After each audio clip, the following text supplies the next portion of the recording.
Okay, the first thing we're going to do is cover what's called the tooltip. You've probably seen it before but never even realized it. Before you, we're picking up right where we left off in our previous tutorials in Flutter for Beginners. We have our basic application here, and we have the live template that we've been using.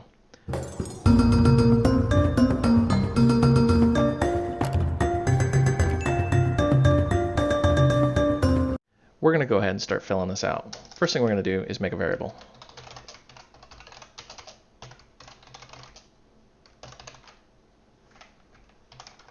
And in this tutorial, we're going to have a button, so of course we want to do an onClicked.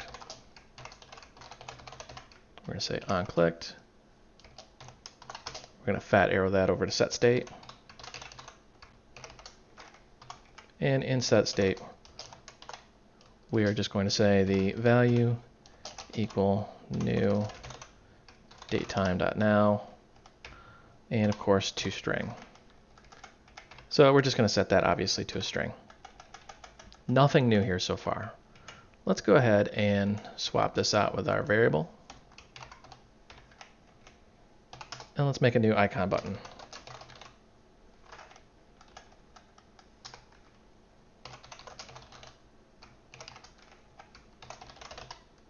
And we're going to say icons timer, and for the onPressed, we're just going to set that with our onClicked.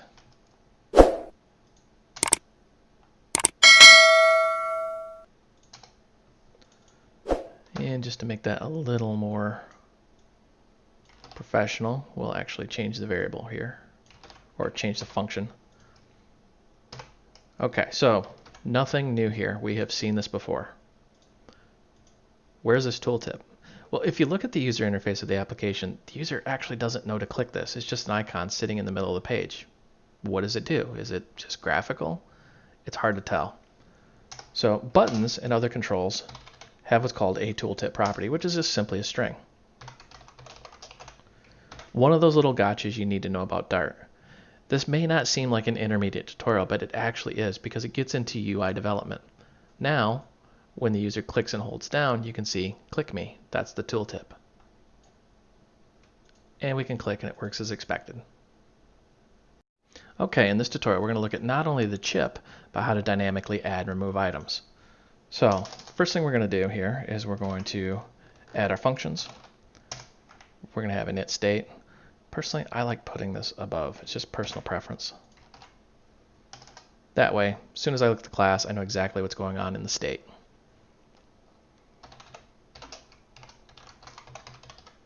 And we're going to make an onClicked along with a new item function.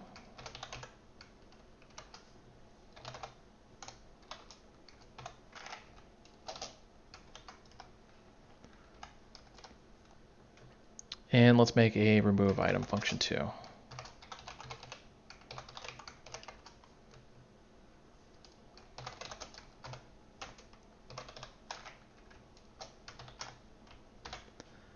Now this is going to be a little bit of a longer video compared to the last one, so mistakes will be made. Just bear that in mind.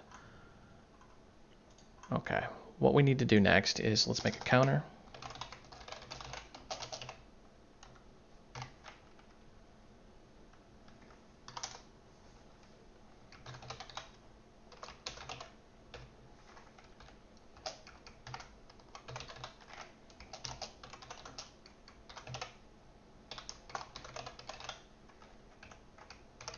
Let's make our list, and let's go ahead and flesh out an init state.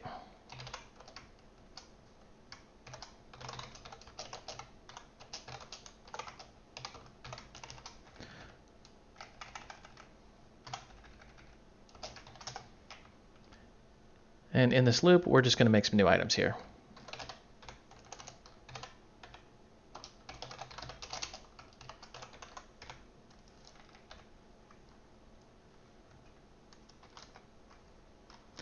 Let's go ahead and add this to our list.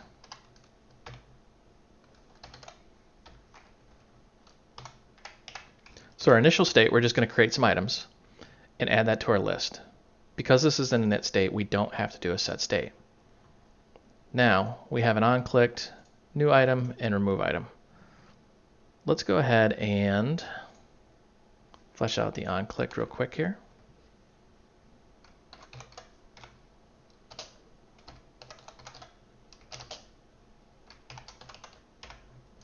The premise here being that we're going to have a floating action button, and when it's clicked, we're going to actually add a new item.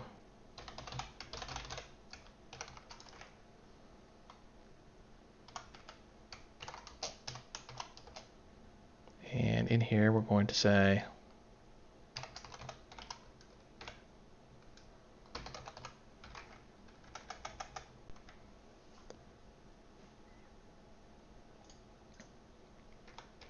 now we've called this new item a few times, so let's go ahead and fill that out so we can see exactly what's going on inside of new item.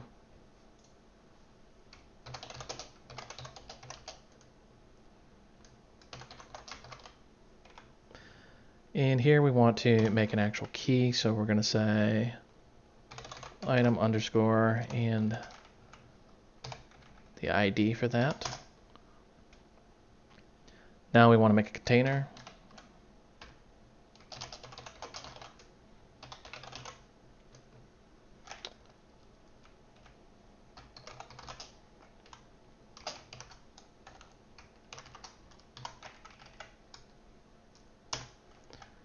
And we're going to return that.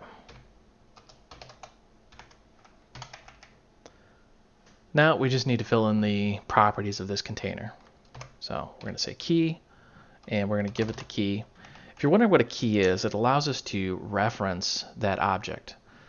So think of a key kind of like as an identifier.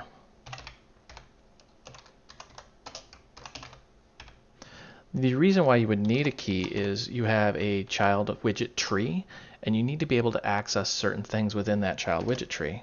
In this case, we're going to access the container. For the child, we're going to say new chip.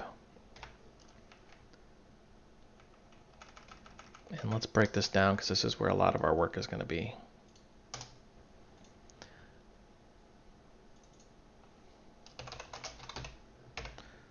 And we want our text to be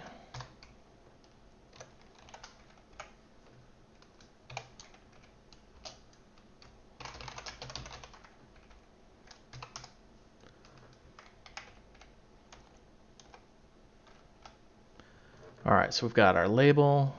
Let's do a delete icon color because we want to actually have a delete icon on the chip. Let's make it red. Let's have a delete button tooltip message. This, remember from our last tutorial, tooltip is just a graphical on-screen display. And we want to call the onDeleted function here. We're just going to route that over to the remove item.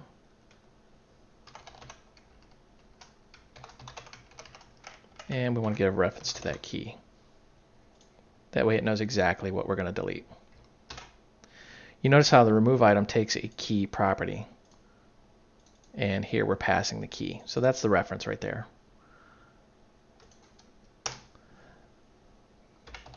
Now, the chip comes with a custom property called avatar, and this is a little bit different than something you've probably worked with before.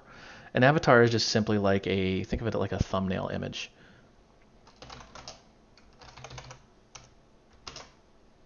So we're going to make a new circular avatar, and in here we're going to add a couple properties here. We're going to say background color, and we want the colors.gray.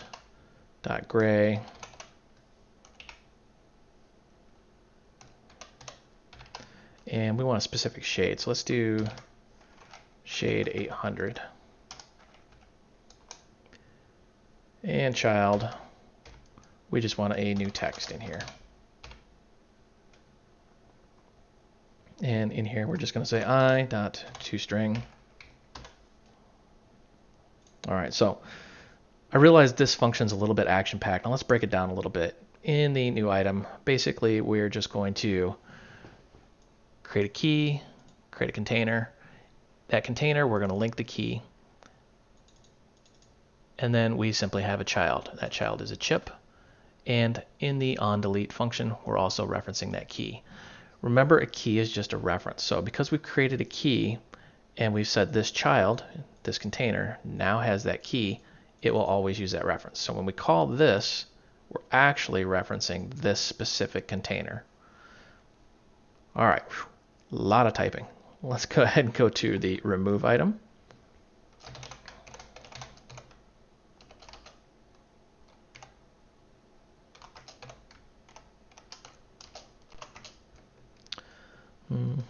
Let's go list.length.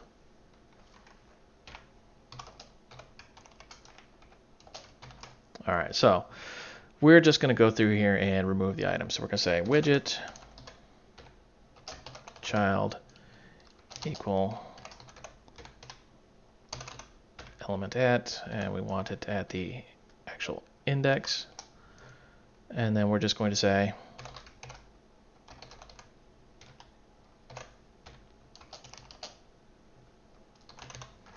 if the child's key is equal to the key, then of course we're going to just remove that. So we're going to say set state.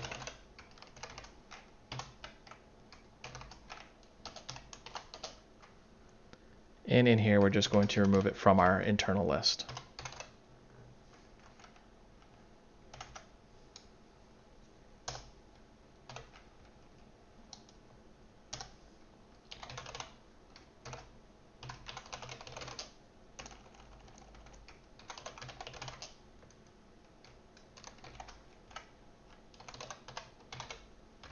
And we're just going to print out a little message showing that we have deleted that key, or actually that actual child, but the key is referencing it. Okay, now comes the actual fun part where we get to build all this together here. Let's go in here.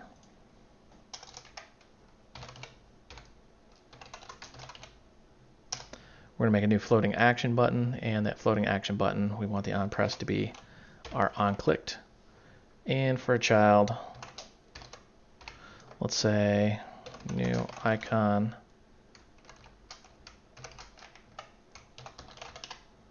We want the add.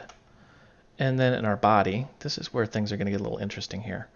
We've got our center, we've got our column, and then for children, we're going to actually wipe this out. Because you see how it's just a list of widgets? We're going to replace that with our list, which is of course just a list of widgets.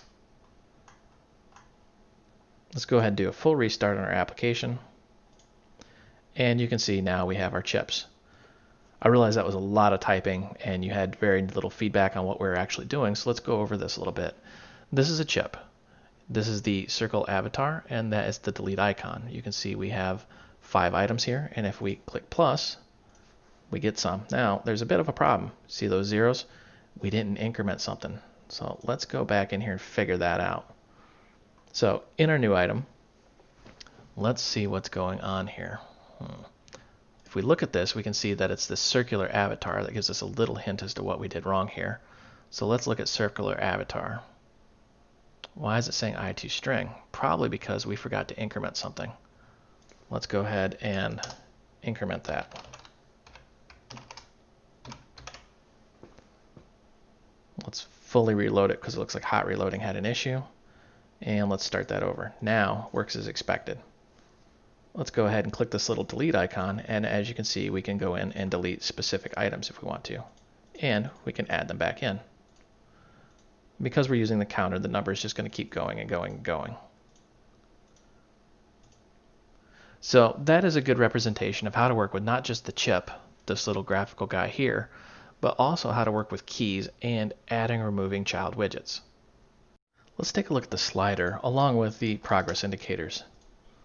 Let's go ahead and let's make a double, and this is going to be our variable that we're going to hold the value in. We're going to start at 0, and we want it unchanged.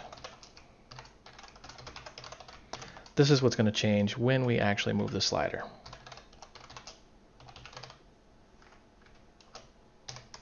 Let's fat arrow that over to set state.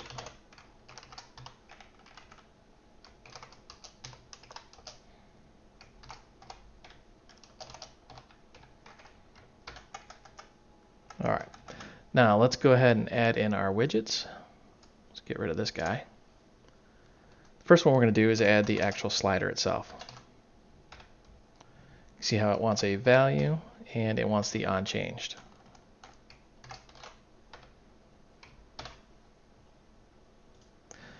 As you can see, we have a slider and it's got graphical feedback. What we're going to do now is link that into two progress indicators. We're going to link it into the linear and the circular.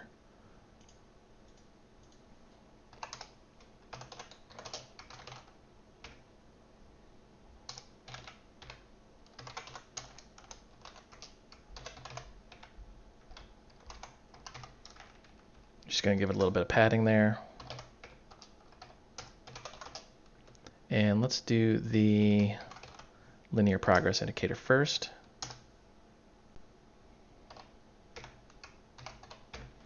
We want the value in there.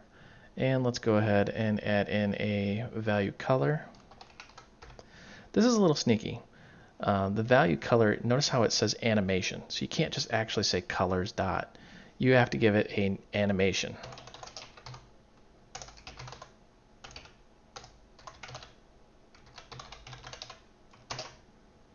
And we want the new always stopped animation.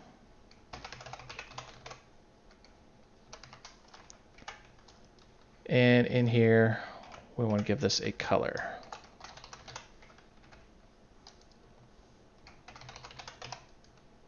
Let's say colors dot green. There we go. Let's hot reload that, and you can see there's a color. If you didn't do the color, it would just be a darker blue, and we can actually take that out real quick just so you can see what it looks like. See how it's just a blue?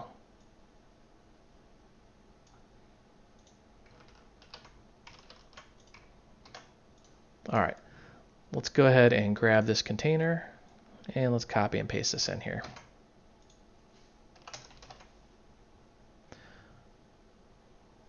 We're going to replace this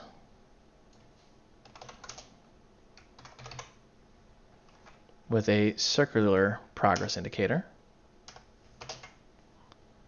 And let's say value is the value. Looks like we got one too many of these in here. There we go. And you can see the two working together. So that is an example of the slider, the linear progress indicator, and the circular progress indicator. Now we're going to look at the pop-up menu button. It takes a little bit of explaining, so I thought I'd show it before we dive into the code. You have a button, and when you click it, it actually opens a menu that you can choose from. Let's go ahead and dive into the code here. Let's use our live template and start from scratch. All right, first thing we're going to do here is let's actually make some functions.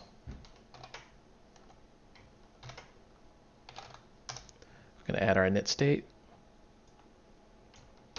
Personal preference, I like it first so I know exactly what's going on with my state as soon as the application loads. Then we're going to say void onSelected and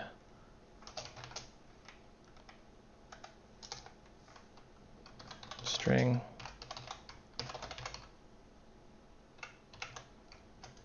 We're going to say get display.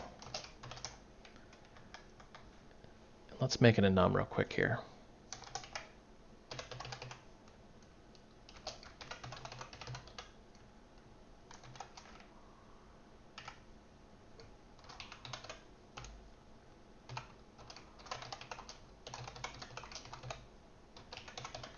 So we're just going to have cat, dog, bird, lizard, and why not? Let's just add fish. Don't want the fish feeling left out here.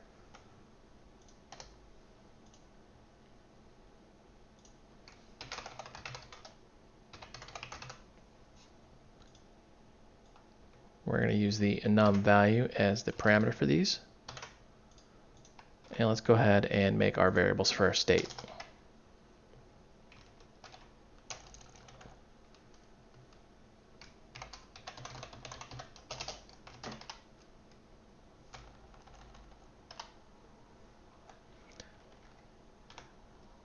Going to give it a selected, and let's say the actual value.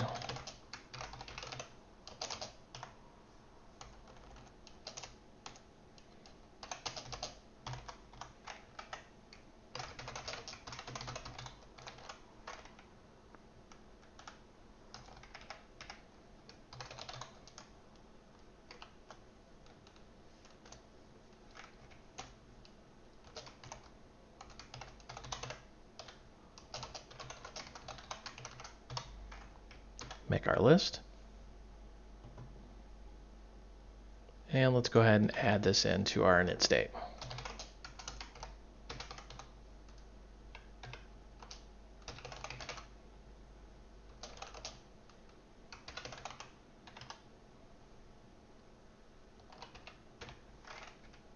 We're just going to iterate through the enum, and then we're just going to add them in.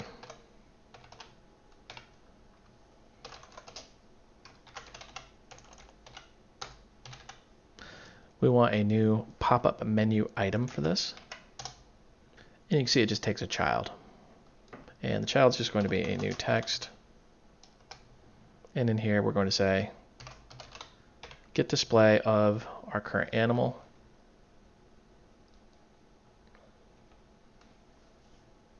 And let's actually push this down so we can see what we're doing here.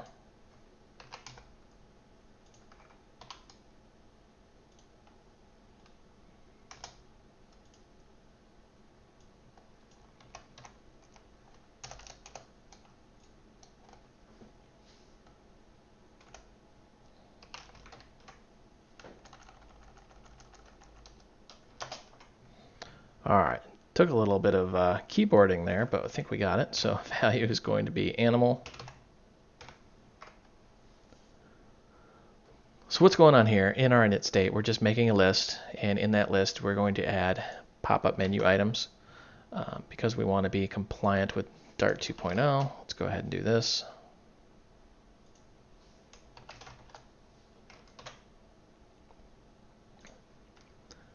So that's our init state. We want to actually do something when we select an animal from the list. So let's go ahead and set state.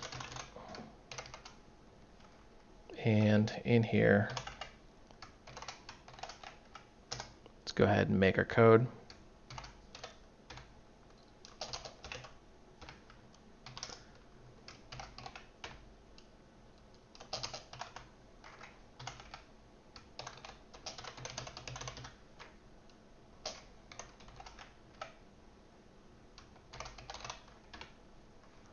And we want to get the display value of that. The reason why we have a display value is it's going to print out animals.cat or animals.dog. So we want to make sure that we just get the dot, the cat or the dog without the dot in there.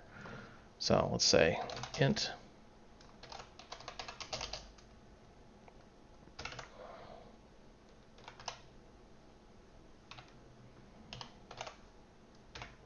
and let's look for that dot in the name. Once we get that position, we're just going to increment it. And then we're going to say value, actually, we're going to return.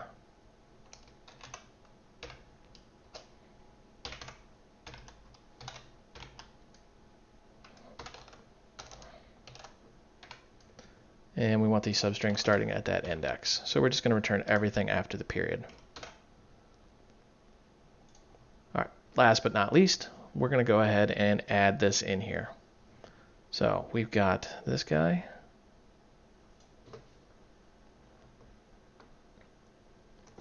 Let's put this into a container. I was just thinking for a moment. I want to split this out a little bit here.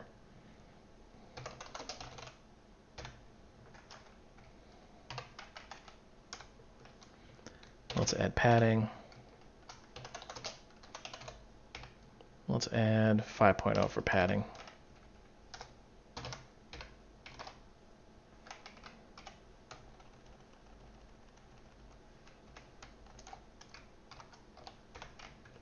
Now we can display our value.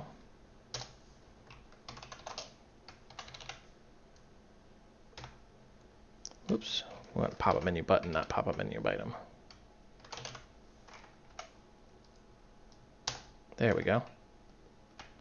And because this is templated, we want to make sure that it knows what we're using. Before we go too much further, let's change this column to row.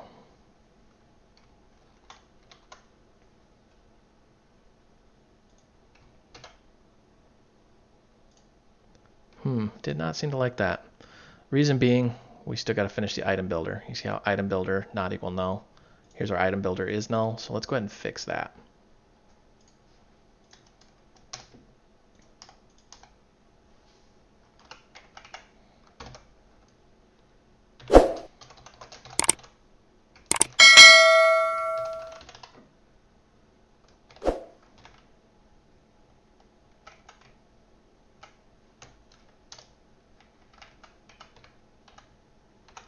Okay, let's do our initial value first. So our initial value is just going to be animals, and we're just going to do animals.cat. We could very easily do the selected item. Let's do our onSelected. OnSelected is just simply going to be our onSelected function. And now our item builder.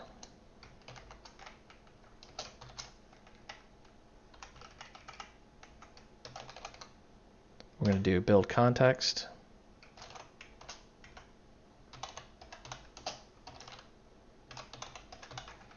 And in here, we're just going to return the items.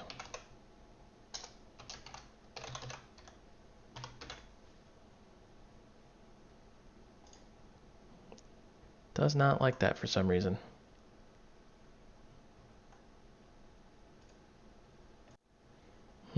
Let's take out this real quick just to make sure that's going to do it. We'll have a dynamic list instead of a typed list, and sure enough, that's what fixes it. It's because it's expecting animals, but we're actually handing back a pop-up menu button, or I should say pop-up menu item. Let's go push this out to our application, and there it is.